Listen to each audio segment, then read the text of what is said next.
chef d'établissement pour rester seulement pour lire, voir les livres, lire les livres, faire n'importe quoi aussi. Lorsque vous êtes chef d'établissement, c'est une responsabilité, c'est une grande responsabilité auquel vous devez faire preuve, prouver l'employeur que vous méritez ce travail. Alors, on est là, ce n'est pas pour faire des blagues, ce n'est pas pour passer seulement un temps à beaucoup réfléchir sur ce qui n'est pas conforme à ce que prévoit l'administration, et on doit faire preuve de notre compétence en fournissant un travail méritoire. Alors, j'ai passé le premier point qui est réprimande. Ici, on parle déjà de la demande d'explication. Quand est-ce qu'on peut coller à quelqu'un une demande d'explication? C'est lorsque vous avez fait des remarques. Et ces remarques-là, vous les avez fait d'une manière orale. Vous avez reproché quelqu'un, vous lui avez dit que non, monsieur, ceci n'est pas bon. Vous lui avez donné des conseils, vous lui avez donc parlé d'une manière orale. De toutes les façons, la personne n'arrive pas à mettre en pratique ce que vous lui dites. La personne n'arrive pas à du tout comprendre ou à exécuter ce que vous lui dites, ce que vous lui proposez comme suggestion pour le développement de l'entreprise.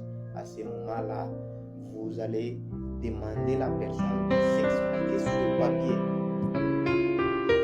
Vous allez obliger la personne de vous écrire sur le papier les modalités. Nous allons donner ça, les modalités, comment formuler une demande d'explication sur le papier en tant que chef d'établissement. Nous allons donner la modalité.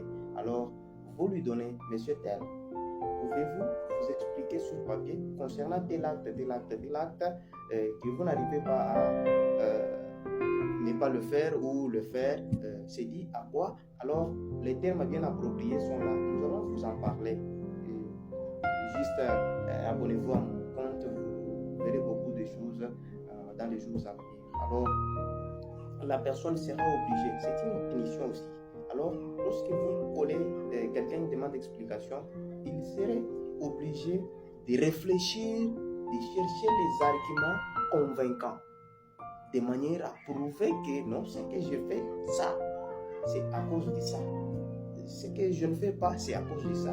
Que cela prouve ou persuade le chef que non, bien sûr, ça c'est la raison, ça ce n'est pas une raison. Alors, c'est ça, en termes d'explication simple, c'est qu'on entend par une demande d'explication. Et le moment prévu où la durée moyenne d'une demande d'explication est 48 heures, soit 2 jours. Lorsque vous collez quelqu'un une demande d'explication, il est appelé à s'expliquer, à vous remettre le travail après 48 heures. Bonne journée, abonnez-vous à mon compte, vous aurez beaucoup de détails sur la discipline dans l'entreprise.